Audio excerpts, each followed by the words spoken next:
Hello বন্ধুরা, good morning. তোমরা কেমন আছো? আশা করি তোমরা সবাই ভালো আছো। আমিও খুব ভালো আছি। সঙ্গীতা ব্লগ চেকেতে নতুন ব্লগে স্বাগত। আশা করি আজকে ব্লগটা তোমাদের ভালো লাগবে। আর আমিও সকাল সকাল চলে এসেছি মামার বাড়িতে টাটকা শাকসবজি নিতে বাড়ি যাওয়ার আগে। আর টাটকা শাকসবজি খেতে কার না ভালো লাগে? সবারই কিন্তু ভালো লাগে, তাই না বলো? তো দেখো, টাটকা শাকসবজি নিয়ে বাড়িতে চলে এসেছি। ভাবলাম তোমাদের সাথে একটু শেয়ার করি আমার বাড়িটা। দেখো, খুব সুন্দর করে কিন্তু রং করা হয়ে গেছে। আর রংটা তোমাদের কাছে কেমন লাগছে সেটাও আমাকে কমেন্ট করতে কিন্তু ভুলো না। আর এর আগের একটা ব্লগে কিন্তু তোমাদেরকে দেখিয়েছিলাম যে রং করার আগে কিন্তু সিমেন্ট ওয়াশ হচ্ছিল। তো দেখো, ফাইনালি কিন্তু আমাদের বাড়িটা কিন্তু রং করা হয়ে গেছে।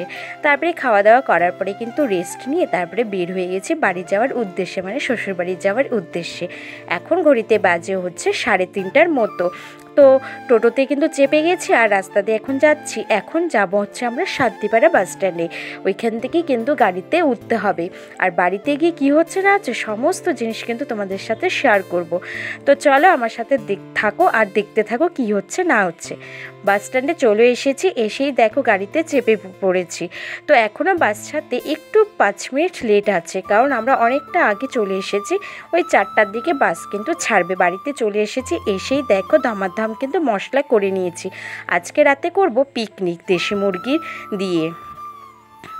তো আমি কিন্তু বাড়িতে চলে এসেছি আর এসেই পিকনিকের জন্য কিন্তু সমস্ত জিনিস কিন্তু কেটে নিয়েছি যা যা লাগবে। তো মাংস তোমরা দেখে নিয়েছো, ওটা কিন্তু দেশি মুরগির মাংস হবে। তো আজকে পিকনিকটা একদম অল্প লোকজন নিয়েই হবে। ওই পাশের বাড়ি আর আমাদের বাড়ি মিলে পিকনিক হবে, তার জন্য সমস্ত জিনিস কিন্তু কেটে নিয়েছি, তোমরা কিন্তু দেখে নিয়েছো। আর বাড়িতে এসেছি অনেকক্ষণ আগে, ওই 5:30টার দিকে কিন্তু আমি বাড়িতে চলে এসেছি। এসেই ওই সব জিনিসগুলো কেটে বেটে নিয়েছি, জামাটাও ছাড়িনি। তো ভাবছি একবারেই কিন্তু ছেড়ে নিব জামাটা, মানে রাতে শোয়ার আগ দিয়ে। আর এসেই বাবানকে খাইয়ে দিয়েছি। তো চলো ব্লগটা দেখতে থাকো, আশা করি আজকে ব্লগটা তোমাদের ভালো লাগবে।